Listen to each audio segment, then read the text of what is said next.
Hello नमस्कार. हा video थोडा लेट येत आहे कारण आम्ही गावी गेलो होतो आणि तिकडे नेटवर्क नव्हतं, त्यामुळे अपलोड करता आला नाही. हा गुढीपाडव्याच्या दिवशीचा व्हिडिओ आहे. तर आज सकाळी सकाळी सगळं आवरून घेतलेलं आहे मी आणि सुरुवात केलेली आहे दाराला तोरण लावण्यापासून. पहिल्यांदा मी तोरण लावून घेतलं आणि त्यानंतर मी उंबरठ्याचं लेपन करून घेत आहे. आपल्या इकडे मानलं जातं की कुठल्याही शुभ कार्यात पहिल्यांदा उंबरठ्याला लेपन करून घ्यावं. तर मी जेव्हा जेव्हा काही असं स्पेशल असतं, सण असो किंवा काही आपल्या घरी पूजा असो, त्यावेळेस मी उंबरठ्याचं लेपन करते. मला उंबरठा बनवून घ्यायचा आहे. लाकडी किंवा कडापाचं तरी बनवून घेणार आहे. विचार करते लाकडी सागवानी उंबरठा असावा असं म्हणतात, त्यामुळे मी विचार करते आहे. तर बघूयात कधी घडतात ह्या गोष्टी आहेत डोक्यात. तर त्यानंतर मी रांगोळी काढून घेतली आणि लक्ष्मीची पावलंही बनवून घेतली. बघू शकता तुम्ही. लेपन झाल्यानंतर लेपनावरती ते थोडंसं सुकू द्यायचं आहे. सुकू दिल्यानंतरच मी फॅन फास्ट करून त्याला सुकू दिलं होतं आणि त्यानंतरच मी रांगोळी आणि ते लक्ष्मीची पावलं काढून घेतली. त्यानंतर आम्ही इथे गुढी उभारत आहोत. आम्ही साडीची गुढी नाही उभारत. बरेच वर्ष झालं आम्ही भगवा झेंडाच उभारत आहोत. छत्रपती संभाजी महाराजांना आदरांजली म्हणून आम्ही भगवा झेंडा गुढीपाडव्याच्या दिवशी उभा करतो, कारण त्यांना त्यांची पुण्यतिथी असते अमावस्येला, त्यामुळे आम्ही भगवाच उभा करतो आणि त्याचीच पूजा करतो. तुम्ही बघू शकता.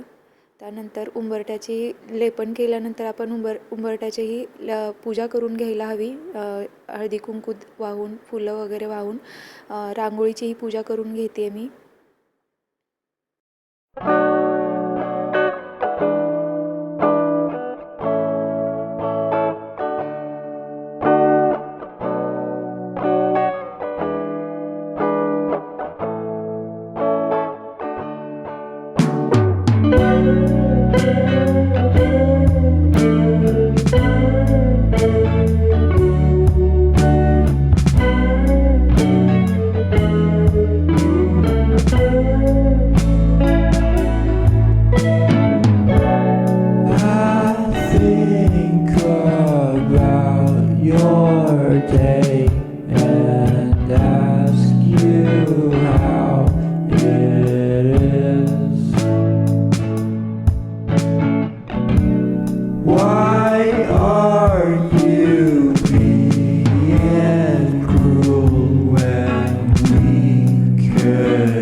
गुढीपाडव्याच्या आणि नवीन वर्षाच्या हार्दिक हार्दिक शुभेच्छा.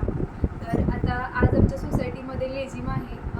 आणखी बरेच कल्चरल प्रोग्राम आहेत, जसं की ग्रुप डान्स, बाईक रॅली, असे वेगवेगळे कार्यक्रम्स आहेत. तर मग मी लेझिममध्ये भाग घेतलेला आहे. फर्स्ट टाईम घेतला आहे. जास्त स्टेज केले नाही मी कधीच. एकदा डान्स केले, ग्रुप डान्स, आणि हा सेकंड टाईम लेझिममध्ये भाग घेतला आहे. आणि त्याच्यासाठी मी अशी तयार झाली, कशी दिसते.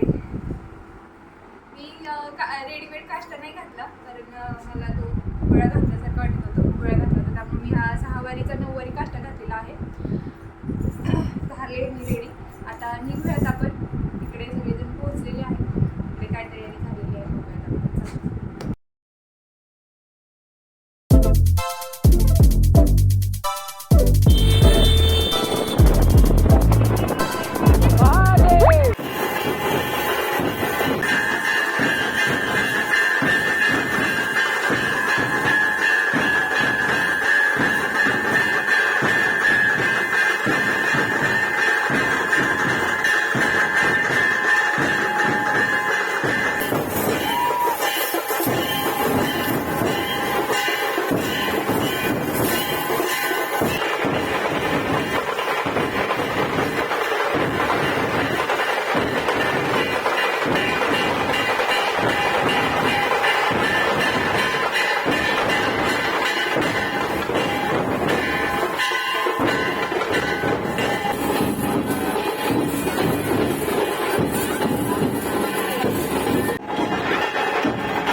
इथे फक्त ढोल ताशा पथक होतं, त्यामुळे सगळ्यांनी पोटभर डान्स करून घेतला, मस्त एन्जॉय करून घेतला.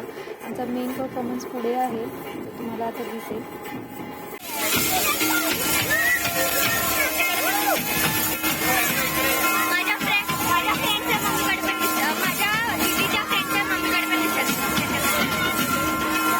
उधर देखो मम्मा, इधर है।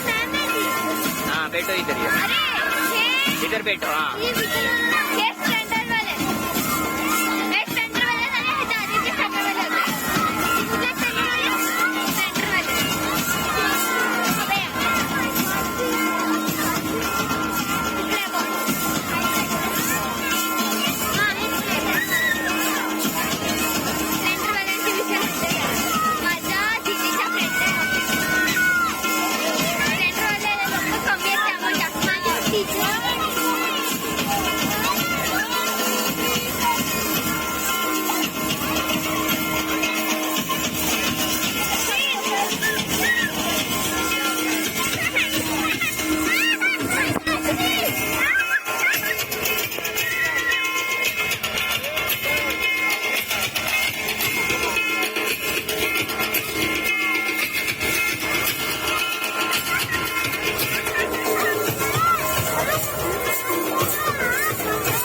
त्यानंतर तेथे अचानकपणे सुप्रियाताई सुळे यांनी उपस्थिती लावली आणि त्यांनी आमचा परफॉर्मन्स पाहिलाही होता, तिथेच होत्या त्या आणि त्यांनी भरभरून कौतुकही केलं.